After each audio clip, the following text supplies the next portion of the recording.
Buenas tardes, sean todos bienvenidos a la sesión que corresponde a Egipto. Les solicitamos que por favor sean tan amables de cerrar sus videos y micrófonos, ya que se genera interferencia con la presentación. Asimismo, les pedimos también que los comentarios, preguntas o dudas que tengan, las realicen al final a través del chat. Damos la bienvenida al señor Raúl García Moreno para iniciar su presentación. Adelante, señor Raúl. Muchas gracias. Una pregunta, ¿sí ¿me ven en pantalla? Sí, sí se ve. Ok. Bueno, vamos a empezar con la primera parte de Egipto. Desde el curso de hace 2 años, yo les prometí una sesión especial para Egipto, para lo que era el Egipto de los faraones. Hoy vamos a iniciar con algo de este Egipto, pero nos vamos a concentrar en la próxima sesión del jueves en el Egipto faraónico, en lo que es el Alto Egipto, es decir, el Egipto de Tebas. Hoy vamos a empezar con la introducción a Egipto, lo que es su antiquísima historia y lo que es el Cairo, que es una ciudad muy fascinante, Alejandría y todo lo que está en el norte del Nilo. Vamos a empezar. Además, también quería agradecerles sus ofertas de apoyo, como les hemos repetido algunas veces. Mientras dure esta contingencia, vamos a continuar con estas clases en una forma gratuita. Es nuestra manera de contribuir con nuestros colegas agentes de viajes. Y a quienes no sean agentes de viajes, cualquier duda que tengan, pueden consultarla con sus agentes.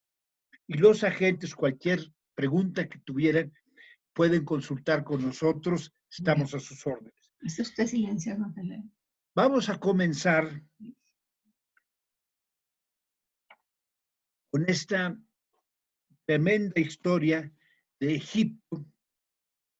Miren, cuando hablamos de Egipto es como asomarse a un precipicio cuyo fondo no se puede ver.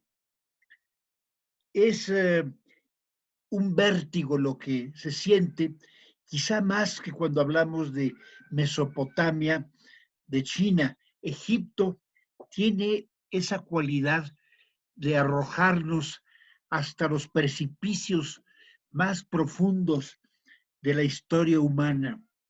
Casi sentimos cuando no existía el tiempo, ya empezó a existir esta civilización enigmática que siempre ha fascinado a quienes han entrado en contacto con ella.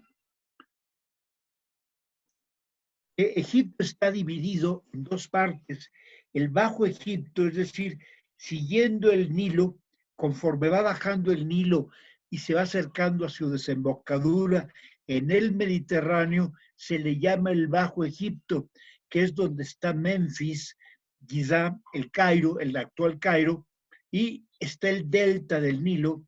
Aquí pueden ver el delta, cómo se divide en una serie de ramas de corrientes. Las más importantes son esta, que es la de Rosetta, y aquí viene la de Damietta, que son las 2 principales ramas del Nilo, pero además hay una serie de ríos, riachuelos, digámosle, y además una red de canales que forman este delta, que es un verdadero jardín, un vergel. Y acá en el norte, en el extremo norte, está la ciudad de Alejandría, que durante un tiempo fue la capital de Egipto. Aquí tienen el Egipto total. Aquí está el Nilo, que viene desde el centro de África. Les puedo decir de un recorrido de todo hasta acá, son prácticamente 6,000 kilómetros. Y aquí llega Abu Simbel, aquí está todavía en Sudán, empieza en Abu Simbel, a la mitad está Tebas, lo que era la gran capital de los faraones, donde está lo más grandioso del antiguo Egipto, y finalmente llegamos aquí a la parte más antigua de Egipto, del viejo Egipto, que es donde están las pirámides y Memphis y Saqqara y finalmente el delta. Bueno, vamos a remontarnos rápidamente en un trayecto rápido. ¿Qué les puedo decir? Como abuelo de pájaro, por algunos momentos importantes en la historia de Egipto. Primero, en la primera dinastía, está allí el faraón Menes, el primer faraón o símbolo de Dios en la tierra, símbolo de Ra, del sol que da la vida y que es el dueño de la tierra, el dueño de los hombres, el dueño de todo, de los destinos, el gran guerrero y el primer faraón, quizá legendario, de la primera dinastía. Estamos hablando, no les puedo dar fechas exactas porque a estas alturas la neblina de la historia ya lo hace confuso, pero calculen unos 3000 antes de Cristo. Menes unificó el Bajo Egipto con el Alto Egipto y fue el primer faraón de la totalidad de Egipto. El segundo faraón importante, bueno, aquí tienen a Menes, una bajorrelieve. A lo largo de los siglos y de los milenios, poco cambió el estilo de los bajorrelieves egipcios. Y aquí está el cartouche, que era, digamos, la firma con el nombre de Menes. Aquí está el símbolo de la unión del Alto Egipto y del Bajo Egipto. Esta corona o este tocado, el color anaranjado, se refiere al Bajo Egipto y el blanco es el Alto Egipto. Y la combinación de los dos, o el Peshnet, como también le llaman, Peshnet, es el símbolo de este Egipto unificado. Aquí tienen otros símbolos egipcios. Bueno, este es el Nemes. Este es una tela rayada de lino que utilizaban. Este es el Enk, símbolo de Dios y del poder. Aquí tienen estos símbolos que van a acompañar a los faraones desde las primeras dinastías hasta las últimas dinastías, que son, por ejemplo, la barba postiza, el flagelo, el cayado. El cayado, hay una serie de interpretaciones, incluso han dicho que con esto golpeaba al ganado y con esto flagelaba al ganado.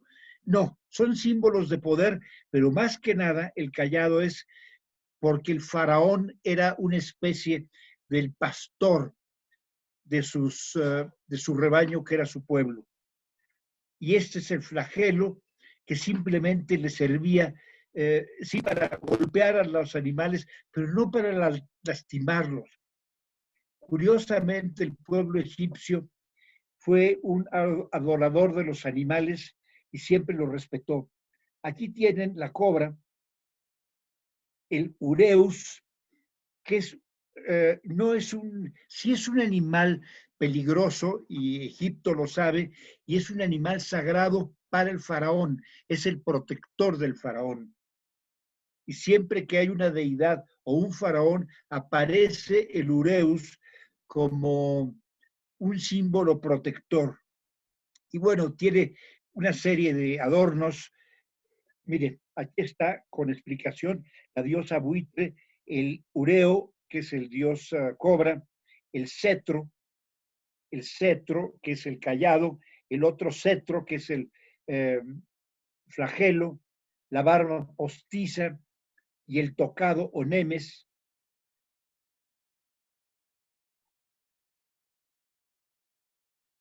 Bueno, esto es nada más una presentación inicial.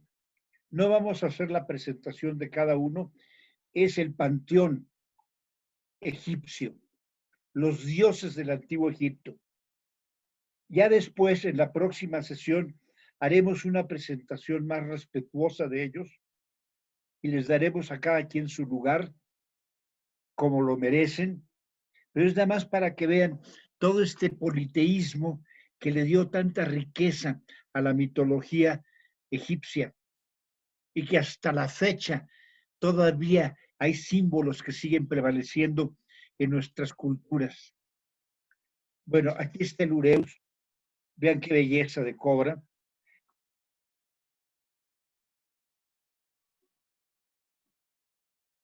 Y bueno, en esta galería de faraones, aquí tenemos a Keops. Keops es el faraón, el segundo faraón de la cuarta dinastía, el que construyó la Gran Pirámide. Es decir, la Gran Pirámide, de las tres grandes pirámides, la más grande es la de Keops.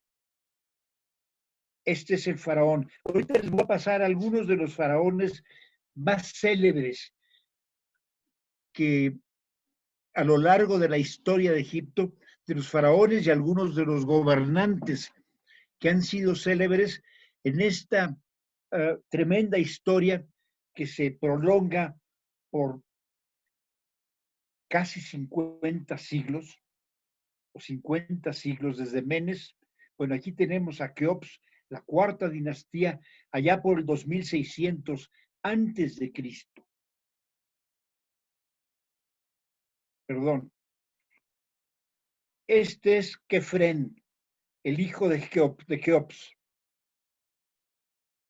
El hijo o el sucesor de Keops. No se sabe realmente si es hijo o simplemente el sucesor o nieto de Keops. Kefren es el que hizo la segunda pirámide, pero aquí tienen a uno de los más célebres, y es el más célebre de todos.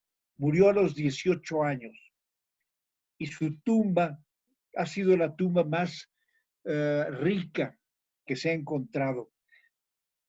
Todas las tumbas de los antiguos reyes fueron saqueadas. Por alguna razón, la de Tutankamón no la tocaron. Aparentemente, los ladrones de tumbas no la descubrieron. Y bueno, la realidad de las cosas es que si esta riqueza que se encontró en el año recientemente, hace 100 años, 1923, entre Howard Carter y Lord Carnarvon. Lord Carnarvon era un inglés muy rico, él puso el dinero para toda la investigación y el descubrimiento de esta tumba, que cuando abrieron los muros y vieron con la luz, verdaderamente se pasmaron cuando descubrieron frente a ellos paredes de oro y van encontrando un tesoro insólito. Hasta ese momento, ese fue el descubrimiento más importante de la arqueología de los tiempos modernos, según lo dicen. Yo creo que en el siglo XX ha habido dos grandes descubrimientos: la tumba de Tutankamón y el ejército de terracota en Xi'an, en China. Bueno, Tutankamón, también hay quien dice que como fue el rey que volvió a establecer el culto a los antiguos dioses después de la herejía de Tutankamón, por eso le dieron un entierro tan fastuoso y tan rico. Y yo creo que era una costumbre y también alguna forma, a mi entender, de repartir las riquezas. Imagínense que cada faraón de toda esta... Sí, buenas tardes. Mi nombre es Isabel Monsiváis. Sí, les pido por favor, si pueden cerrar eh, el, el sonido, por favor, porque si no hace mucha interferencia. Y las preguntas que tengan las hacemos al final, por favor. Bueno, aquí tienen lo que se supone fue Tutankamón cuando murió a los 18 años. Esta es la reina Hatshepsut,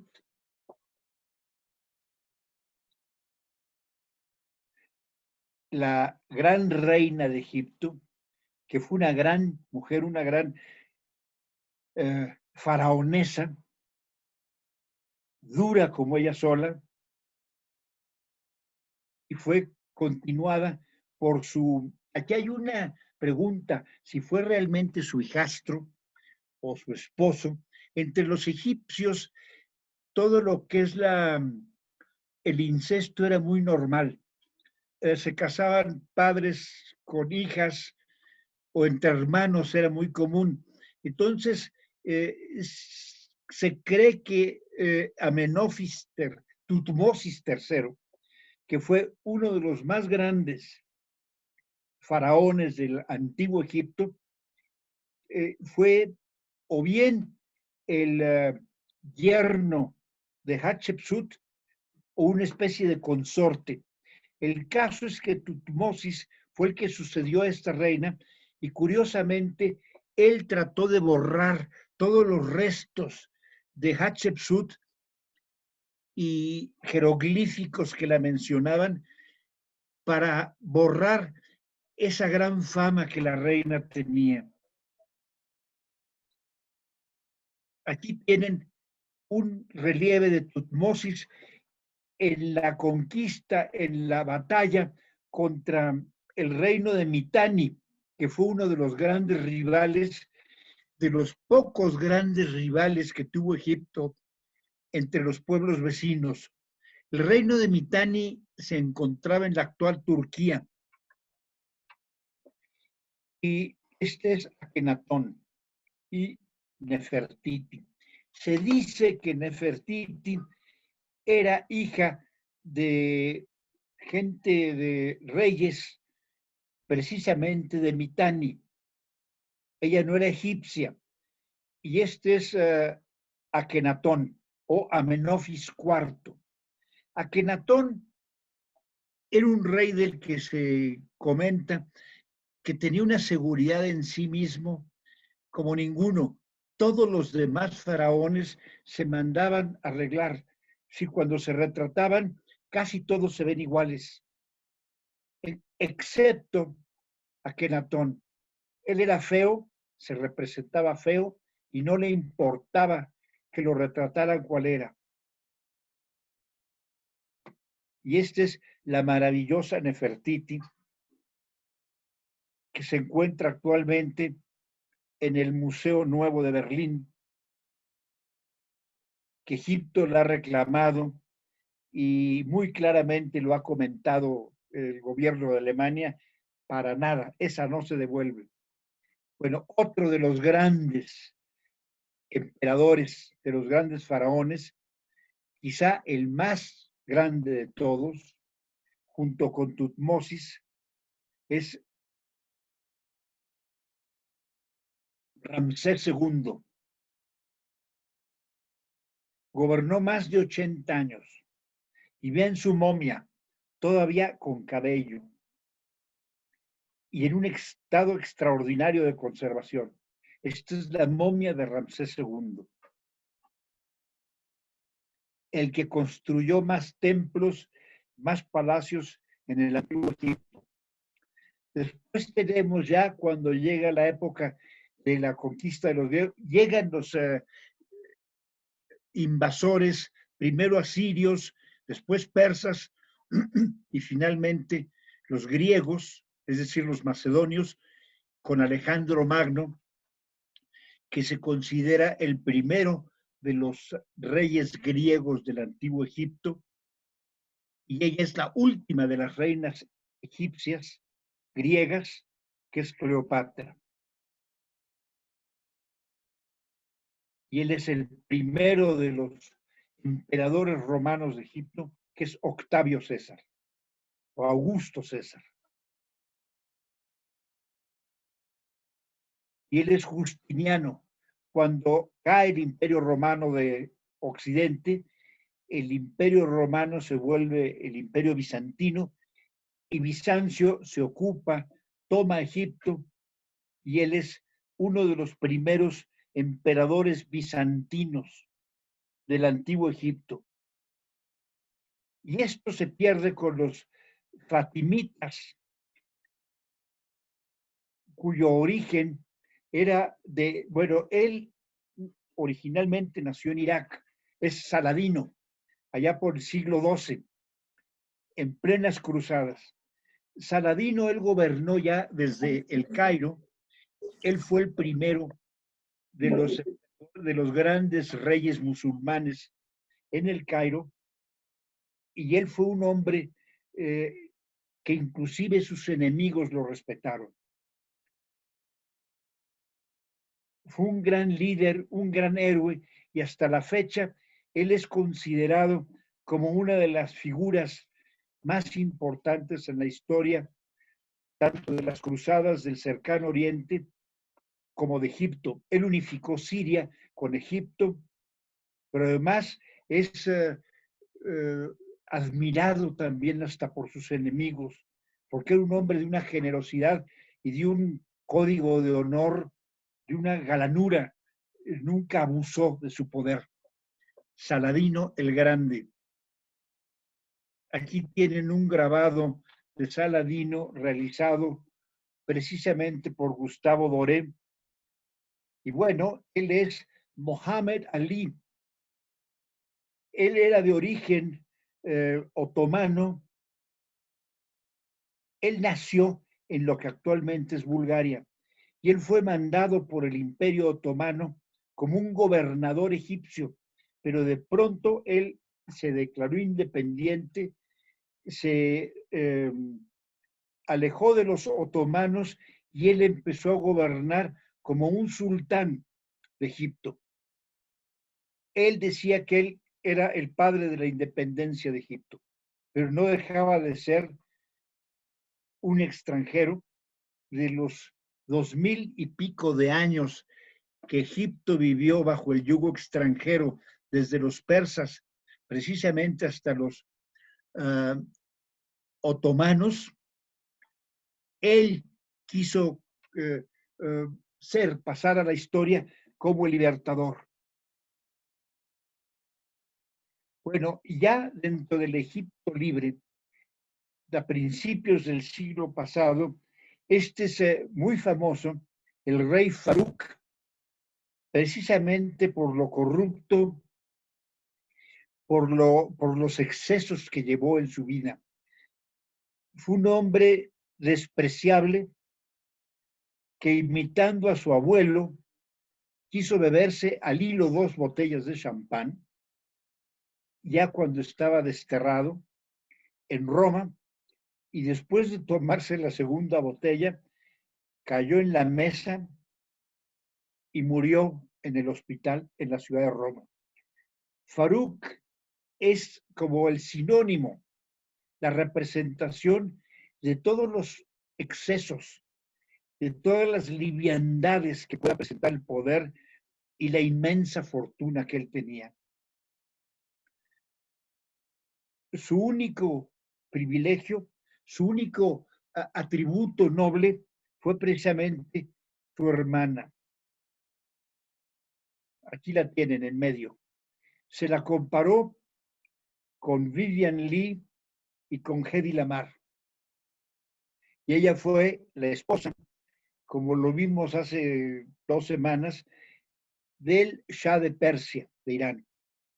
Pero sí hay un parecido entre las tres.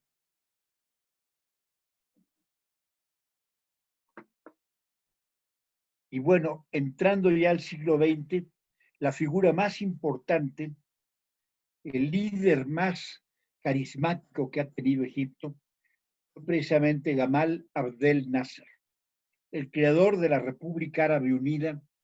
Unificó Egipto con Siria, después con Irak, con Libia. Se rompieron estas alianzas porque cada uno tenía sus propios caminos. Era un presidente tremendamente carismático. Cuando murió, se habla de una procesión de, aquí no nos ponemos de acuerdo. Algunas versiones hablan de que 40,000 gentes desfilaron en las calles, otra que fueron 400,000 quienes desfilaron en las calles. Y el pueblo iba gritando, Nasser, Nasser, porque era como su ídolo. Muchos lo criticaron de populista. Él, a lo largo de su gobierno, dio como 1,600 discursos. Bajo su gobierno, Egipto salió de mucho atraso, empezó a crecer, se empezó a industrializar, se empezó a construir, o más bien se construyó la presa de Asuán. Él jugó con el apoyo americano y ruso, y fueron los rusos los que le ayudaron a la construcción de la presa de Asuán. Fue un gran líder, un hombre de lo más carismático, que desgraciadamente sí tuvo defectos como todos, y después ya no fue emulado por ninguno. Por ejemplo, Hosni Mubarak es corrupto, igual que el gobierno actual de Egipto. No merecen mención, y es una lástima porque, caray, qué falta le hace a este país un buen gobierno. Vámonos otra vez hasta el extremo pasado. Estos son de los monumentos más antiguos. Antes que las pirámides, se construyeron las famosas mastabas en la zona de Saqqara y de Memphis, que esto se puede visitar en un día o mediodía desde Cairo. Es mejor en un día porque mediodía es muy apresurado, y se pueden visitar estas mastabas que fueron, digamos, las primeras tumbas egipcias, las primeras tumbas de los reyes egipcios.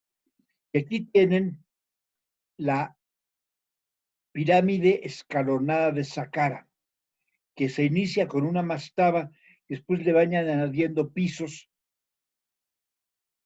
y este es uno de los símbolos también de la segunda y tercera dinastías, antes de las inmensas pirámides.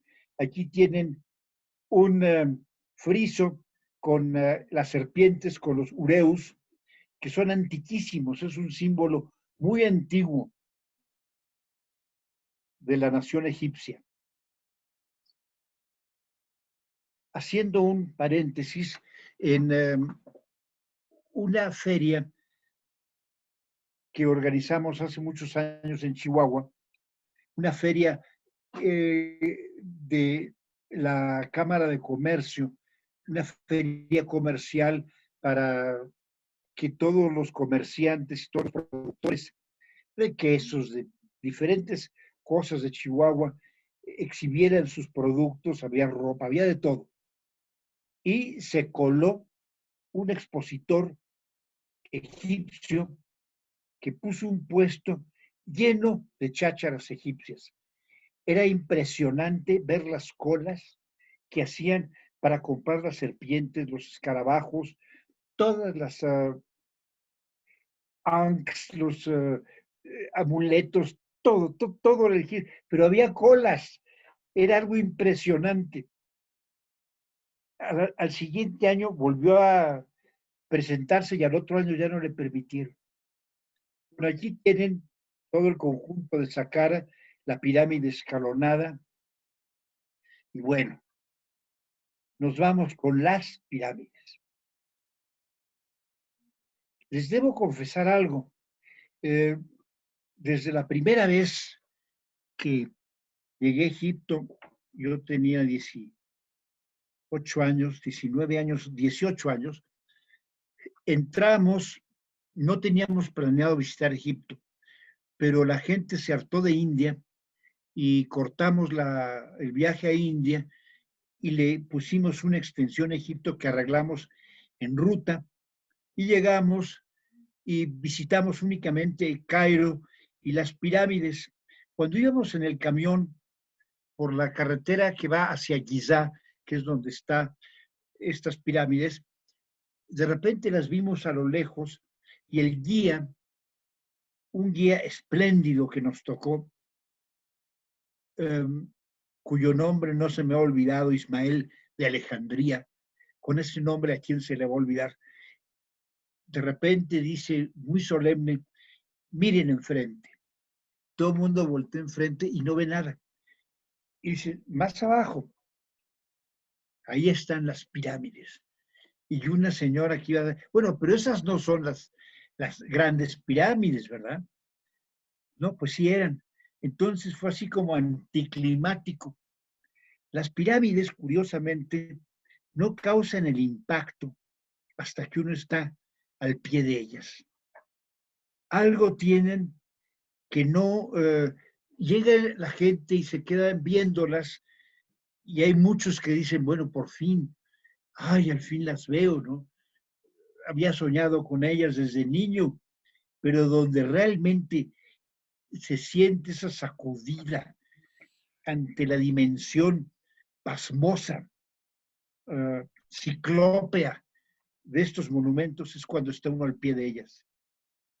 Originalmente estaban cubiertas, eran lisas, estaban todas cubiertas. Se dice que de mármol blanco, hay quienes dicen que era piedra blanca, una caliza blanca, y que deslumbraban ante el sol. Ese tremendo sol que cae en el desierto en Egipto, reflejaba la luz y era casi imposible verlas. En la actualidad, bueno, aquí tienen el corte de la Gran Pirámide y aquí están los túneles para llegar hasta el cubículo donde estaba la tumba del rey. Cuando finalmente se logró llegar, se encontraron que no había nada. Ya habían sido descubiertos todos los pasadizos precisamente por los saqueadores de tumbas. Ni en la cámara de la reina ni en la cámara del rey encontraron nada. Fue toda una proeza ir descubriendo los ductos y cómo llegar para encontrarse que no había nada. Y bueno, todavía se puede entrar. Yo les recomiendo que entren. Bueno, aquí tenemos la Gran Pirámide, la más grande de todas. Cuando se acerca uno, esta superficie ya no se ve tan lisa. Es como un montón de piedras con cierto orden, pero la dimensión. Hay dos cosas que siempre nos asombran. Esta perfección geométrica y la dimensión. Estamos hablando de 2500, 2600 antes de Cristo. Es decir, ¿qué impulsó a estos faraones a construir estos monumentos descomunales? Todavía no se explica uno. Aquí pudieron haber sido tumbas de seres de 50 metros de altura, pero un hombre de poco menos de 2 metros, toda esta tumba de 150 metros, que requirió el trabajo de decenas de miles. Las versiones hay desde 20,000 hasta 100,000. Hay quienes dicen que 100,000 fue imposible porque no podían haber trabajado al mismo tiempo. En fin, como haya sido, es toda una proeza. es todavía inexplicable el por qué, y quizá nunca sepamos el por qué. Y aquí está la esfinge. La esfinge se cree que fue anterior a las pirámides. ¿Qué significa? No se sabe. Todo es especulación. De las pirámides sí se sabe que fueron tumbas y se sabe de quiénes fueron las tumbas. Aquí tienen la tumba y al fondo la pirámide de Kefren, una vista de las pirámides desde lo alto, y esto ya es la ciudad de Gizeh, que es una continuación del Cairo. Como pueden ver, ya están prácticamente en los suburbios de la ciudad. Hagan de cuenta que ya tenemos las pirámides en Azcapotzalco, ¿no? Y bueno, estamos en el Cairo. Cairo es una ciudad a veces poco comprendida. Mucha gente llega y yo he oído opiniones de que, mira, el Cairo no es tan interesante, lo interesante son las pirámides. Yo ahí creo que las pirámides es algo importantísimo de verse. Si va uno a Egipto, hay que ver las pirámides, hay que ir hasta el pie para perturbarse con esa cosa gigante, pero el Cairo es una de las ciudades más fascinantes del mundo, desordenada, caótica, polvorienta. No es una ciudad bonita, entrecomillado. Ciudades bellas son Venecia, París. El Cairo es caótica, es como un dédalo, como un laberinto de partes viejas, partes nuevas, mezquitas, minaretes por todos lados, cantos de los muecines que se oyen a diferentes horas del día, y el Nilo que lo atraviesa. Esta es una de sus islas. Está la isla de Gezira y está la isla de Roda, que son las islas del Nilo.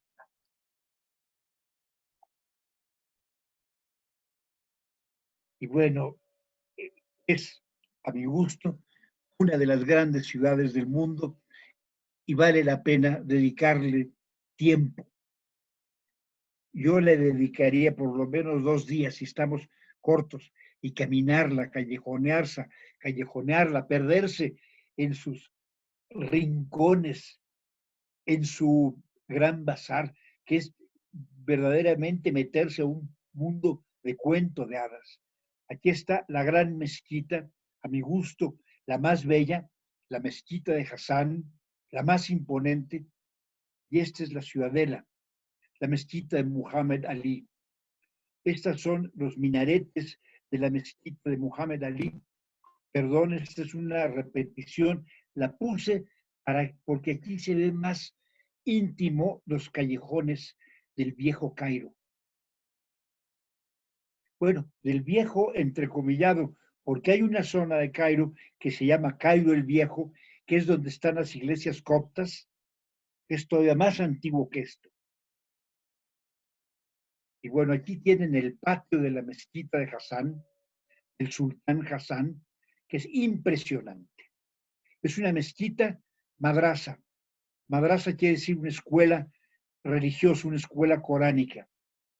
Este es el centro del patio. Aquí tienen el patio interior y aquí están los iwans, que son estas entradas a las diferentes escuelas coránicas.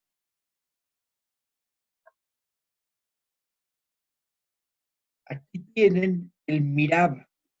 Si se acuerdan, esta es la quibla. Esta pared de atrás que da hacia la Meca se llama la quibla. Este es el mirab y el púlpito, es el mimbar. En la mezquita del sultán Hassan. Y esta es la mezquita de Ibn Tulun, otra de las grandes mezquitas del Cairo. Es la misma, aquí pueden ver el minarete antiguo, todavía con esa forma espiralada. Y aquí está el Sun, que es el patio, y esta es la fuente de las abluciones. Esta es la mezquita de Muhammad Ali, o llamada también la Ciudadela. Esta es la iglesia copta de San Jorge. La iglesia copta es una de las iglesias cristianas más antiguas del mundo. Y esto está en el viejo Cairo. Y perdonen el brinco, ¿verdad? Esta es parte de la mezquita de Muhammad Ali o la Ciudadela.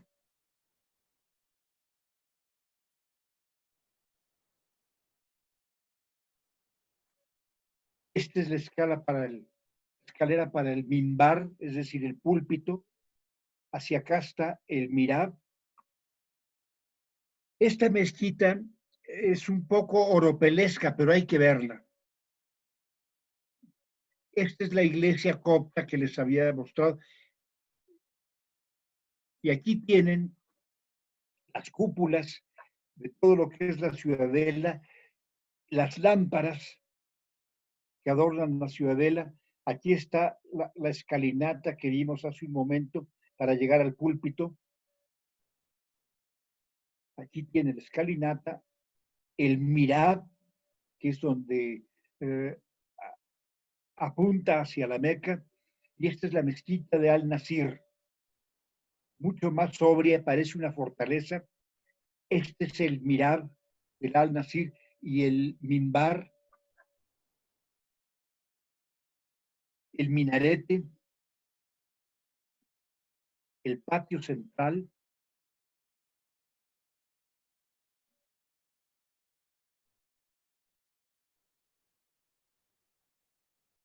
Este es el pabellón de la oración, la cúpula. Esta es una de las entradas del Iguán. Y bueno, estos son imágenes del Cairo, de ese Cairo que mucha gente nostálgica ha luchado con el ayuntamiento para que dejen estos edificios de corte europeo. Algunos se remontan hasta el siglo antepasado y que le dan ese sabor delicioso a la ciudad del Cairo.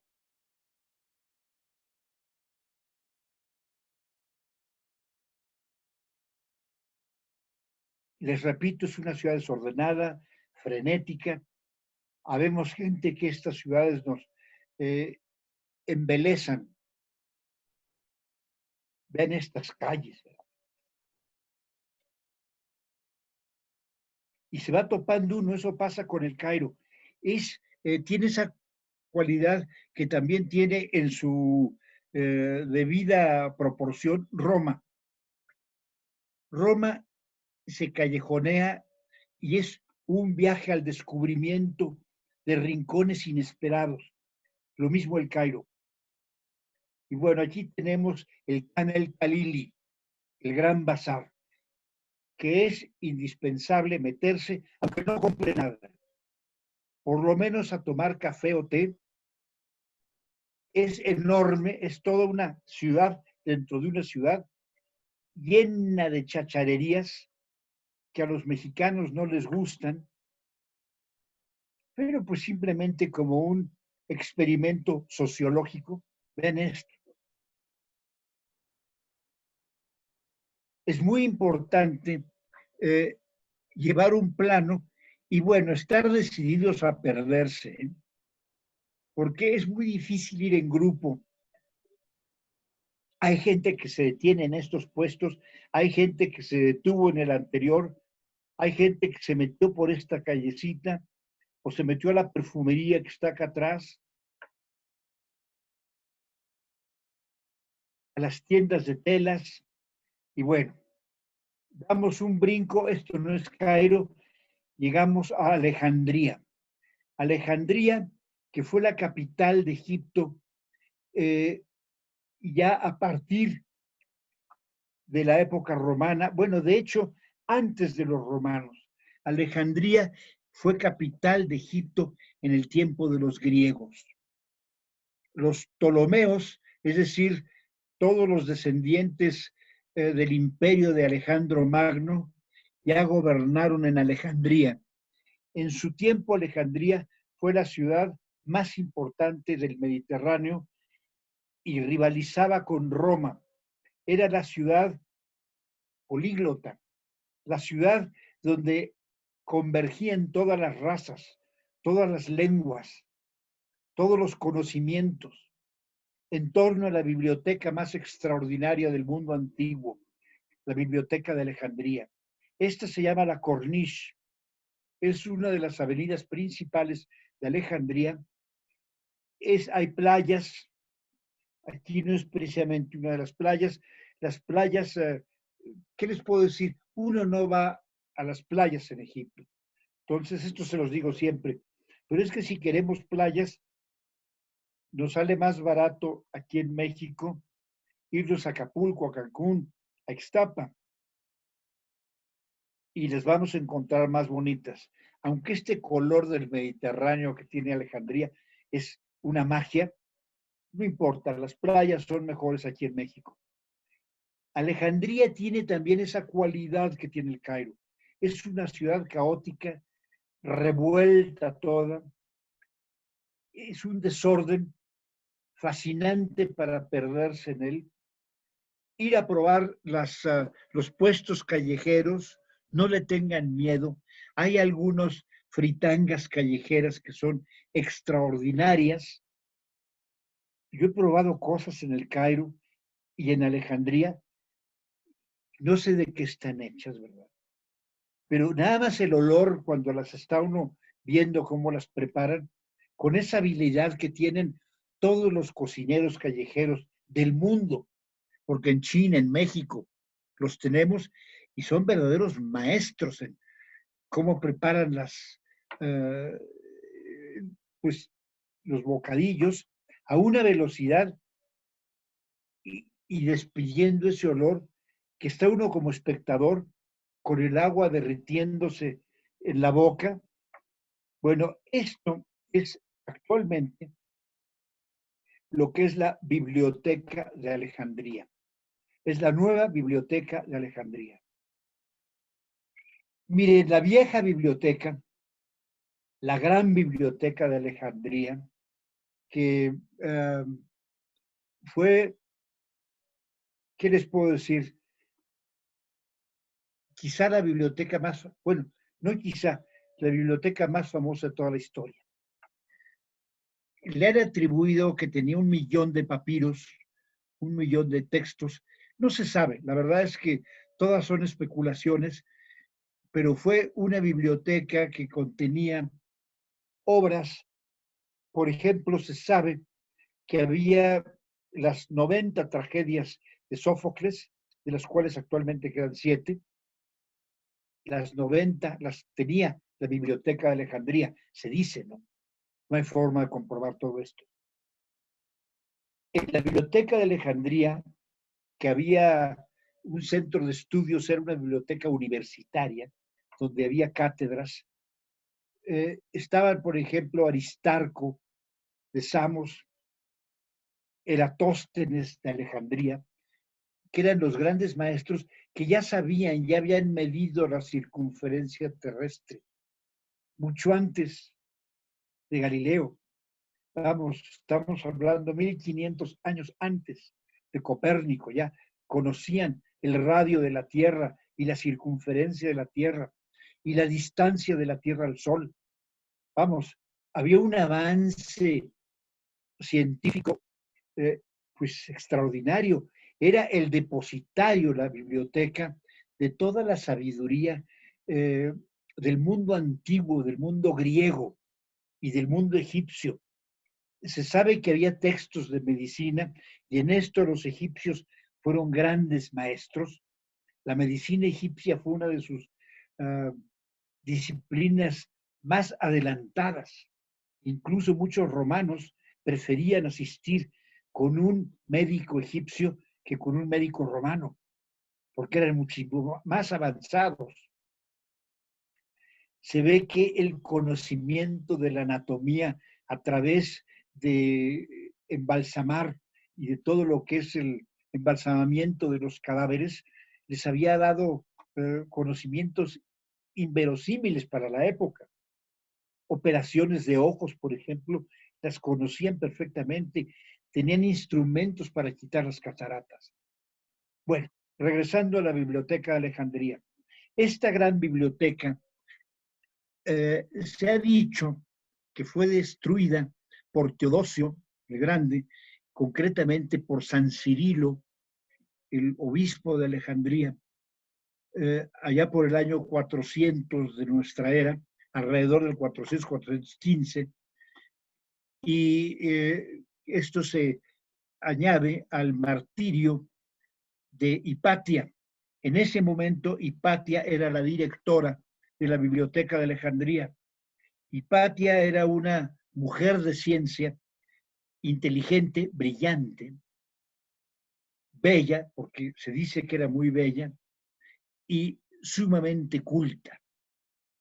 Y bueno, tenía conocimientos muy avanzados, conocimientos científicos que iban totalmente en contra de muchas de las tesis cristianas, y fue sacrificada, esto sí es un hecho, desollada con conchas de abulón, y que después la Biblioteca de Alejandría fue incendiada. La Biblioteca de Alejandría empezó a decaer desde tiempos de Julio César. Hubo un incendio en tiempos de Julio César que quemó parte de la biblioteca, no toda, ¿no? Parece ser que fue una mínima parte, pero ya empezaba a entrar en descuido. Cleopatra trató de cuidar, de mantener esa biblioteca, porque además de ser una mujer muy culta, su biblioteca era como su mayor tesoro, al grado que para congraciarse con ella, Marco Antonio le regaló la biblioteca de Pérgamo. Qué mejor regalo, ¿no? Por eso yo creo que después Cleopatra se enamoró de Marco Antonio. Y bueno, después los dos murieron, pero la biblioteca ya venía en decadencia. La destrucción de Hipatia por San Cirilo fue casi un remate, y el punto final aparentemente lo dieron los conquistadores musulmanes, que decían: estos libros que tienen, si está en el Corán, no son necesarios, y si no están en el Corán, tampoco son necesarios. Esto es un dicho del cual no se tiene constancia, no se tiene certeza de su realidad. Bueno, este es en la parte vieja de Alejandría, que prácticamente toda la ciudad es vieja. Hay unas zonas nuevas, zonas residenciales. Este es lo que le llaman la pequeña Venecia. Tiene edificios muy simpáticos. Esto tiene un aire, si vemos estos arcos con el Palacio de los Dogos en Venecia, tiene un estilo imitando al estilo veneciano. Aquí tienen el fuerte de Coaibas, la fortaleza de Coaibas, aquí la tienen en otra forma más, es de las reminiscencias de la antigua Alejandría, de la Alejandría medieval, y aquí tienen quizá la mezquita más bella de Alejandría, es la mezquita de Abu Abbas al-Gursi, impresionante mezquita. Esta es la única mezquita que de verdad vale la pena ver en Alejandría, entre las muchas que hay. Entre el Cairo y Alejandría podemos decir que hay más de 500 mezquitas. Y bueno, para terminar, nos vamos a un viaje que se puede hacer en 2 días desde el Cairo, que es al monte Sinaí. El monte Sinaí, el paisaje es muy impresionante. Hay mucha gente que le tiene horror a este nudo sin piel de montañas a las que les ha sido quitada toda la epidermis de vegetación. De repente asoma uno que otro hierbajo espinoso, y este es todo lo que es la visión del monte Sinaí. Se viene por la planicie, por la orilla de la carretera, se puede salir del Cairo desde la noche del día anterior para llegar en la mañana hasta el monte Sinaí, a lo largo de todo este triángulo que es la península del Sinaí. Se llega aquí al monte. Pueden visitar en la mañana el monasterio de Santa Catalina, y esa misma noche descansar en la tarde, que el Museo de Santa Catalina cierra en las tardes, o cerraba. Es un monasterio y en las tardes están en oficios. En la noche se sale más o menos después de medianoche y se camina al monte Moisés o al monte Catalina, que son los picos del monte Catalina. Hay capillitas a lo alto del monte, para ver precisamente el amanecer, que es lo más dramático en medio de este paisaje. Llegar a ese monte que hemos oído desde que éramos niños, donde Dios le entregó las tablas de la ley a Moisés. Este decálogo, que ha sido una de las grandes contribuciones del pueblo hebreo a la conciencia universal. Mucha gente lo critica, pero no podemos negar el enorme valor filosófico, ético, formativo que ha sido este decálogo, los 10 mandamientos. Estamos hablando de 1000 y pico de años antes de Cristo.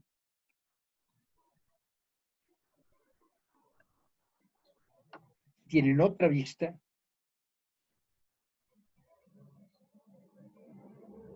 Pero lo más fantástico es verlo al amanecer. Si les toca un día claro, un día limpio, normalmente en la mañana no hace aire. En las tardes empieza a hacer mucho viento y a veces se enturbia la atmósfera. Si les toca una tormenta de arena, de las que a veces suelen durar 2 o 3 días, pues ya no vieron nada, ¿no? Porque sí son muy densas. Pero usualmente en las mañanas está tranquilo y se alcanza a ver todas estas crestas de las cordilleras, todo pelón, árido. Es como estar en medio de un gigantesco drama, de un drama histórico, que lo hemos leído en la Biblia, lo hemos oído en nuestras lecciones desde niños, mientras el pueblo se emborrachaba, danzando alrededor de un becerro de oro. Moisés bajaba del monte Sinaí con las tablas de la ley. Es conmovedor esta imagen. Yo les confieso, subí al monte Sinaí simplemente, no por religión, ni subí simplemente porque considero uno de los sitios simbólicos más importantes en la historia del mundo, por lo menos de Occidente. Y fue un viaje inolvidable, inolvidable. Ir trepando, son como 3 horas de subir, y es una subida relativamente fácil, porque donde no se puede hay escalones, puede realizarla mucha gente, y va uno subiendo. El cielo es estrellado a esa hora porque hay que salir de noche, porque el chiste es llegar al monte Sinaí y ver el amanecer. Como que ahí amanece la conciencia del hombre. Es de verdad mágico. Aquí tienen monasterio de Santa Catalina y este es el monte Sinaí. Aquí está el pico Catalina y el pico Moisés, que es donde se supone que Moisés recibió las tablas de la ley. Yo creo, si se puede, dedicarle 2 días a este viaje. Va a ser ¿qué les puedo decir? Como una cereza, como un premio en el viaje a Egipto para cualquier persona. Aquí tienen el monasterio de Santa Catalina y bueno, en la mañana del día que se llega, se da un regaderazo en el hotel, se desayuna bien y se va a visitar el museo. La parte más interesante, a mi juicio, de este museo es precisamente la colección de iconos. Tienen más de 1000 iconos. Algunos de ellos son verdaderas joyas. Pero el más interesante, a mi gusto, el que justifica la visita al monasterio es este, el Cristo Pantocrátor. Si ven, si partimos a la mitad, es diferente la expresión de un lado y del otro. Uno representa al Cristo en su condición humana y el otro la condición divina de Cristo. Aquí los vemos juntos como si fuera, es decir, se repite el lado izquierdo al derecho y lo mismo en este.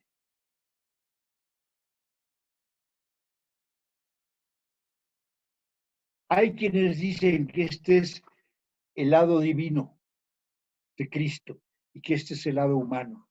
Hay quienes dicen que este, que es más severo y más fuerte, más intimidante, es precisamente el lado divino, sobre todo que es un icono medieval donde todavía ese Cristo edulcorado no se realizaba. Hay otros que dicen que este es precisamente porque de este lado es donde él está bendiciendo. No lo sé, pero ver estos dos lados y ver estas dos versiones en un mismo icono es muy emocionante y es toda una experiencia. Con esto terminamos el Egipto, el norte, y el jueves nos vemos para ver el Egipto faraónico, el Egipto de Tebas, donde están los grandes monumentos egipcios de Luxor, Karnak, Medinet Habu y Abu Simbel. Muchas gracias. Muchas gracias, señor Raúl. Agradecemos a todos su atención y les pedimos permanezcan con sus micrófonos y videos apagados para que no se genere interferencia. Las preguntas, por favor, de realizarlas a través del chat para que podamos dar respuesta. Si tienen alguna duda, por favor, escribirlas en el chat y con mucho gusto le damos respuesta a sus preguntas.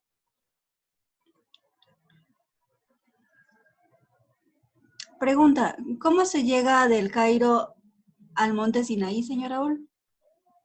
Por carretera. Hay dos formas. Si visitaste Jordania, puedes llegar desde Jordania hasta el monte Sinaí y hay un paso desde Aqaba, que es en Jordania, a Eilat, que es en Israel, inmediatamente después entras a Egipto. O bien desde el Cairo, sales del Cairo y regresas al Cairo. Muy bien. Es como de 7 horas, vale la pena. No importa la matada. Perfecto. Una pregunta, ¿si es Egipto caro en cuestión de comida?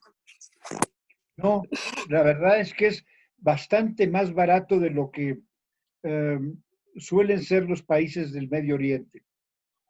Y es que a Egipto normalmente se le encajona como parte del Medio Oriente. no se le considera tanto África. Como podemos ver, no es África lo que estamos viendo, es Medio Oriente. Correcto. Pregunta también, ¿de Alejandría se puede visitar el canal de Suez? Mira, el canal de Suez sí se puede uno asomar desde Alejandría. No tiene sentido recorrerlo, pero verlo sí se puede. Y es un viaje que te toma ida y vuelta un día y entonces puedes ver mucho de las plantaciones de lo que es el delta del Nilo.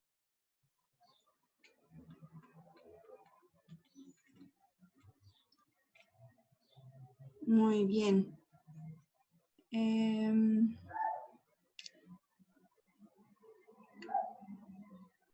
Pues creo que son las únicas preguntas que tenemos por aquí.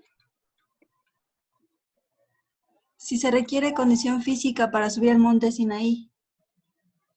No, bueno, por ejemplo, yo ahorita ya no lo podría hacer, ¿entiendes? Pero con bastón y con enfisema, pues yo no podría. Pero una gente que esté en buena condición, que camine diario, por ejemplo, puede subir el monte Sinaí. Ok. Pregunta, ¿cuál es la diferencia entre Nefertari y Nefertiti? Solo vimos a Nefertiti Nefertiti. es esposa de Ramsés II y Nefertiti, que es la muy bonita, es la esposa de Akenatón. Ok, ¿cuántos días aproximadamente recomienda para realizar un viaje así? Mira, Egipto, para verlo bien, con todo Yabú Simbel, 15 días es lo ideal. Inclusive incluyendo Alejandría e incluyendo el monte Sinaí. Ok. ¿Se puede visitar la tumba de Nefertiti? No existe la tumba de Nefertiti. Ok. Se supone que que en la ciudad que ellos construyeron hay hipótesis de tumbas que pudieron haber sido de Nefertiti, pero no se conoce cuál fue su tumba. Correcto. ¿Y cuál será la mejor fecha para viajar a Egipto? Entre octubre y febrero. Mira, el Cairo no importa tanto. Incluso hay veces que hace frío en las mañanas, pero lo que es Abu Simbel y Tebas, Luxor, Karnak, es tremendamente caliente. Perfecto. Dentro del circuito, ¿en qué zona se duerme en el Cairo? ¿O en qué hotel? Y si es seguro. ¿En dónde, perdón? ¿Dónde se duerme en el Cairo?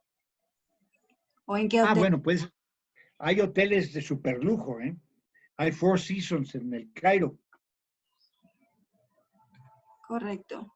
Así que puedes escoger muchos hoteles. Perfecto. ¿Alejandría para caminarla está bien con un día? Sí. Perfecto. ¿Se puede visitar la tumba de Cleopatra? Tampoco existe la tumba de Cleopatra. Muy bien. Pues, si por favor pudiera contarnos un poco sobre el crucero por el Nilo. Tenemos un Mira, programa. rápidamente, eso lo vamos a ver la próxima vez, pero rápidamente, eso es a partir del Luxor. Ya el crucero desde el Cairo ya no se recomienda ni se acostumbra, sino a partir de Luxor hasta Abu Simbel es un recorrido de prácticamente 3 días y es donde salen casi todos los cruceros. De esto vamos a hablar con detalle la próxima semana. Perdón, pasado mañana. Muy bien, el jueves lo vamos a revisar. Así es. Perfecto. Y nada más por último, estando en el Cairo, ¿se puede tomar diferentes tours? hay muchos tours que se pueden hacer. Perfecto. Pues bueno, les agradecemos a todos por su asistencia y su participación. Con esto finalizamos la sesión de hoy y los esperamos el jueves para la siguiente sesión.